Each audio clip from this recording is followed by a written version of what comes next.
Judges chapter 16. Shimshon went to Azah, where he saw a prostitute, and went in to spend the night with her. The people in Azah were told that Shimshon, Samson, had come, so they surrounded the place where he was, and also set an ambush for him all night at the city gate. Their plan was to do nothing at night, but to wait until morning and then kill him.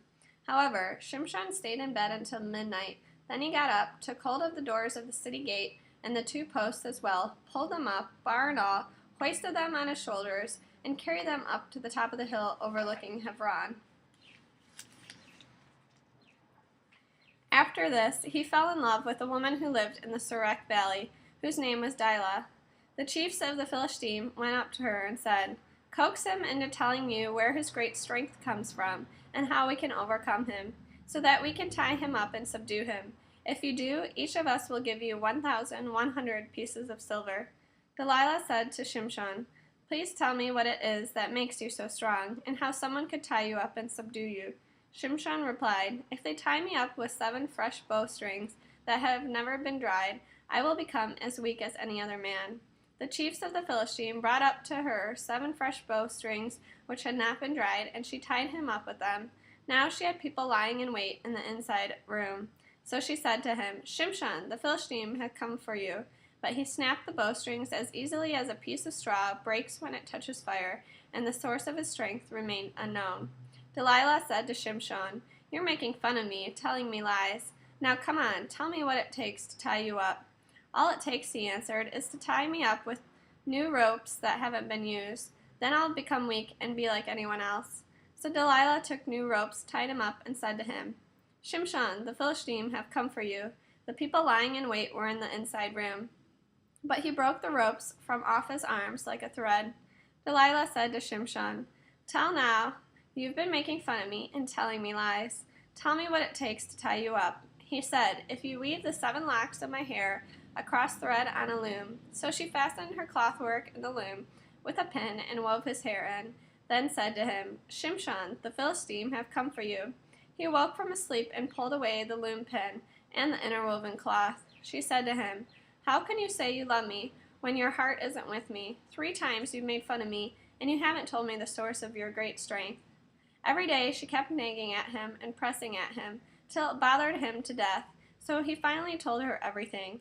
He said to her, "No razor has ever touched my head, because I have been a Netzer of God since I was born. If someone shaves me, then my strength will leave me, and I will be like any other man." When Delilah saw that he had really confided in her, she sent and summoned the chiefs of the Philistine with the message, "Come up this one last time, because he has finally told me the truth." The chiefs of the Philistine went up to her and brought the money with them.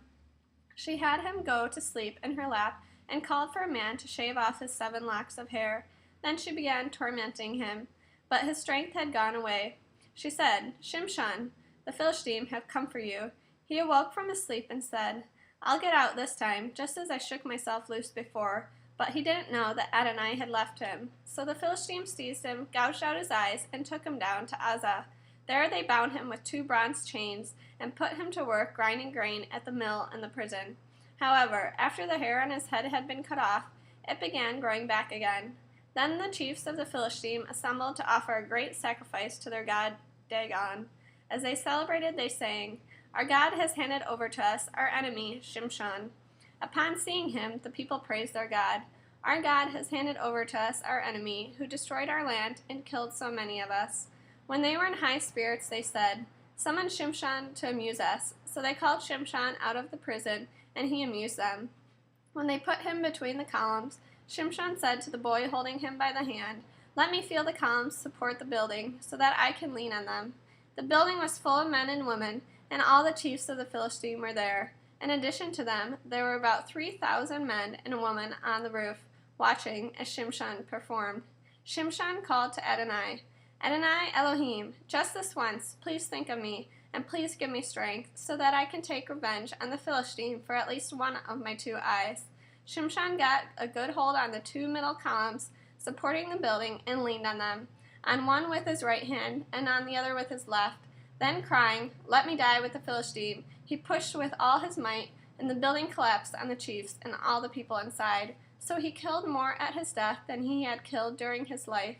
His brothers and all his father's family came down, took him, brought him up, and buried him between Seorah and Eshtaol in the tomb of his father Manoch. He had judged Israel 20 years.